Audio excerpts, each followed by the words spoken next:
Hello દોસ્તો, હવે જઈએ છીએ અમારી વાડીએ. અટાણે હાઈતમ આઈટમ છે ને તી જઈએ છે. તો અટાણે હાલતા થઈ ગયા. આગળી તેડવા આવશે મારા બાપુ. અટાણે તડકો બહુ છે એટલે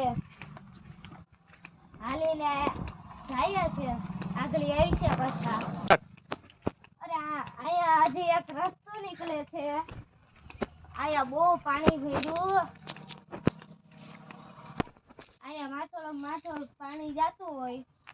હવે ખરુપુને નીકળે એટલે બીક લાગે પાણીમાં હાલતા.